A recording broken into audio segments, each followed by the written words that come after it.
Muchas aristas que comentar en relación con la declaración estadounidense respecto de una alianza del gobierno mexicano con los grupos del CO en nuestro país. No hay en la historia reciente mexicana una fecha que registre una situación de tal calado como para que incluso nosotros podamos decir que ha simbrado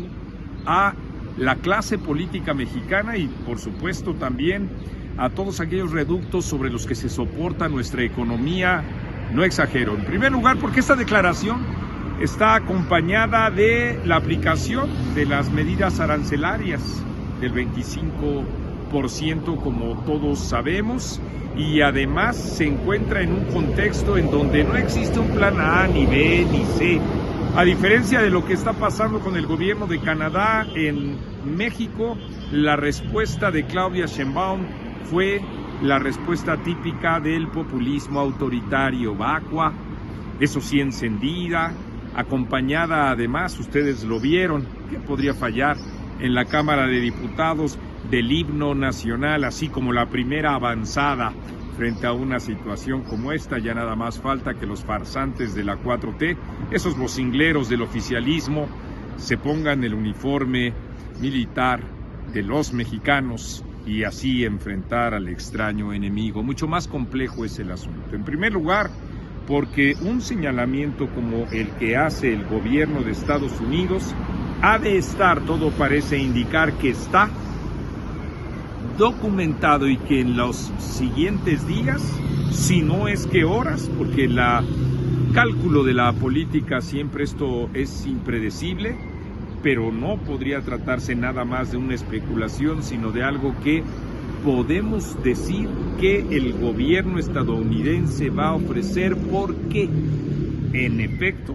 un señalamiento de ese tamaño muy probablemente va a implicar a políticos mexicanos. No sabemos si solo de Morena, pero lo que sí sabemos es que hay indicios suficientes desde los últimos 8 años a la fecha de la existencia de un connubio de esos políticos mexicanos con el CO, pero además también indicios suficientes los hay durante la administración de Andrés Manuel López Obrador de 2018 a 2024 en sus terrenos formales, porque en sus terrenos fácticos podemos decir que en efecto él sentó en la silla presidencial a Claudia Sheinbaum para los efectos de la continuidad de la política del gobierno en nuestro país, y dentro de ellos la vertiente, claro está, de lo que significa la seguridad. Y entonces sí podemos decir que abrazos y no balazos ha sido una de las estrategias cómplices del CO, porque a ojos vistas este ha crecido, se ha desarrollado en nuestro país como nunca en la historia también reciente de la nación, y donde podemos decir o registrar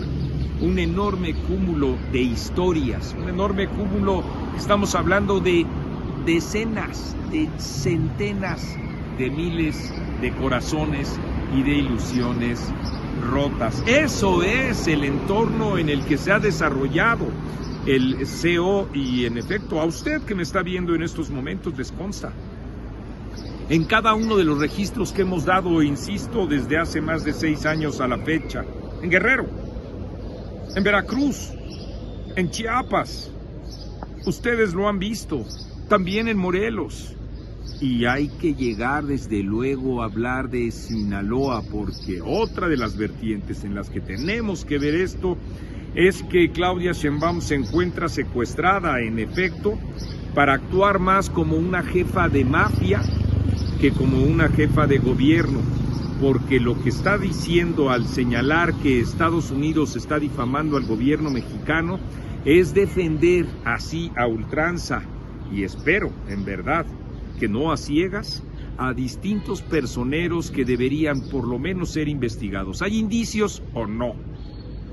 de la participación con grupos del CO en Tabasco de parte de Adán Augusto? ¿Hay indicios o no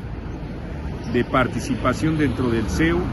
de parte del gobernador de Tabasco? Y sobre todo, ¿hay indicios o no de la participación de Rubén Rocha en Sinaloa? Y hay indicios, por supuesto, también de un respaldo enorme que es el que él ha recibido de parte de Andrés Manuel López Obrador primero y después también de Claudia Sheinbaum, señalando que ella no es emisora de los viejos tiempos para quitar o poner algún gobernador, cuando en realidad el pueblo, que es el que pone y es el que quita. Sí, el pueblo es el que grita en el Congreso local, en las calles de Culiacán, en las calles de Mazatlán. Es el pueblo donde se también reverbera todas aquellas exigencias en contra de esa ineptitud criminal del gobierno de Sinaloa. Y sin embargo, no se va. A pesar de que en efecto estoy en condiciones de decirles a ustedes, como lo hice el fin de semana pasado, de que está en el escritorio, en el despacho de Palacio de Gobierno, la destitución, en cualquiera de las variantes de esta, del propio gobernador.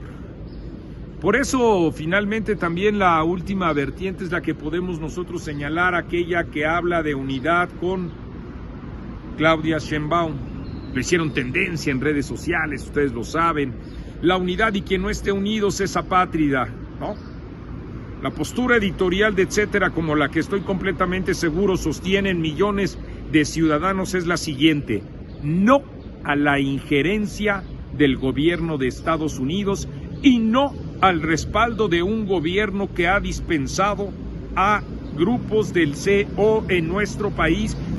Y dice no, finalmente, en efecto, a ser partícipe de la alianza, porque eso es tácitamente lo que ha ocurrido cuando se dispensa la actividad de los grupos del CO, de la alianza con el gobierno federal. Finalmente, y qué bueno, la propia oposición ha señalado su absoluto rechazo a esa injerencia y al mismo tiempo a esa alianza, porque eso es lo que implica tácitamente con el gobierno federal.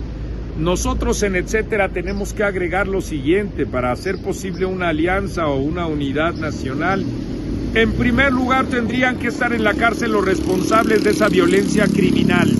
así como se oye. Al menos deberían de ser investigados los nombres que he dicho: Mario Delgado, Javier May, Adán Augusto López, Rubén Rocha y tantos otros que, por lo menos, como he dicho, debiera ser revisado el expediente y su relación con guachicoleros y su relación con los grupos del CO, insisto.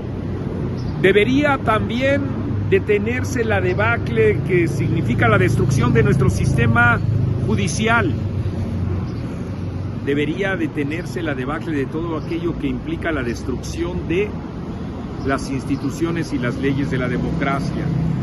Debería el gobierno de dejar de presionar al mismo tiempo que convocar a una alianza para un proyecto económico de emergencia, de estar dejando de coaccionar a los empresarios como lo ha hecho con pretextos fiscales, digámoslo con todas sus letras. Y debería finalmente también establecer un diálogo así con todas las fuerzas políticas. Es así y solo así como se puede hablar de unidad y de diálogo. Lo contrario es demagogia, lo contrario es populismo, y hemos dicho en etcétera y hoy reiteramos que las cosas se pondrán peor, y nosotros la estaremos registrando, porque eso es etcétera. Y yo soy Marco Levario Turcón.